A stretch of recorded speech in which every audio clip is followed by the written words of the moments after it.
So the following morning the boy went to the king, who readily granted his request and at once sent all round the country appointing a day for all the people to come in and hear the case tried. Then the boy went back to the water Jew, who told him to go to his mother and tell her who he was, and that when the day of the trial arrived, she was to take off her ugly skin and appear in all her beauty, for the time had come when she need no longer wear it. This the son did. When the day of trial arrived, Adiaha sat in a corner of the square, and nobody recognized the beautiful stranger as the spider's daughter. Her son then sat down next to her and brought his sister with him. Immediately his mother saw her, she said, "This must be my daughter, whom I have long mourned as dead, and embraced her most affectionately." The king and his head wife then arrived and sat on their stones in the middle of the square, all the people saluting them with the usual greetings.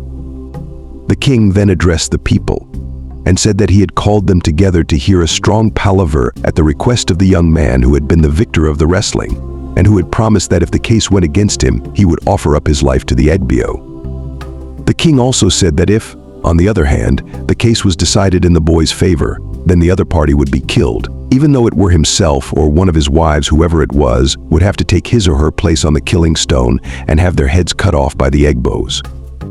To this all the people agreed, and said they would like to hear what the young man had to say. The young man then walked round the square and bowed to the king and the people and asked the question, "Am I not worthy to be the son of any chief in the country?" And all the people answered yes. The boy then brought his sister out into the middle, leading her by the hand. She was a beautiful girl and well made. When everyone had looked at her, he said, "Is not my sister worthy to be any chief's daughter?" And the people replied that she was worthy of being anyone's daughter, even the king's.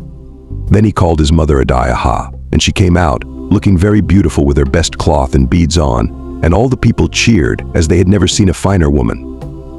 The boy then asked them, "Is this woman worthy of being the king's wife?" And a shout went up from every one present that she would be a proper wife for the king, and looked as if she would be the mother of plenty of fine healthy sons.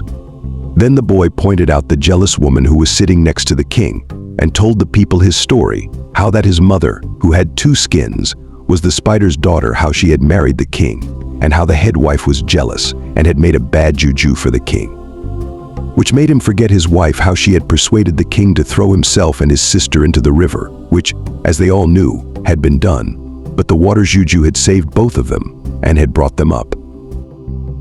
Then the boy said, "I leave the king and all of you people to judge my case. If I have done wrong, let me be killed on the stone by the Igbos. If, on the other hand, the woman has done evil, then let the Igbos deal with her, as you may decide." When the king knew that the wrestler was his son, he was very glad, and told the Igbos to take the jealous woman away and punish her in accordance with their laws. The Egbos decided that the woman was a witch, so they took her into the forest and tied her up to a stake, and gave her 200 lashes with a whip made from hippopotamus hide, and then burnt her alive so that she should not make any more trouble, and her ashes were thrown into the river. The king then embraced his wife and daughter, and told all the people that she, Adiaha, was his proper wife, and would be the queen for the future. When the palaver was over, Adiaha was dressed in fine clothes and beads, and carried back in state to the palace by the king's servants. That night the king gave a big feast to all his subjects, and told them how glad he was to get back his beautiful wife, whom he had never known properly before, also his son, who was stronger than all men, and his fine daughter. The feast continued for 166 days, and the king made a law that if any woman was found out getting medicine against her husband, she should be killed at once. Then the king built 3 new compounds and placed many slaves in them, both men and women. One compound he gave to his wife, another to his son, and the third he gave to his daughter. They all lived together quite happily for some years until the king died, when his son came to the throne and ruled in his stead.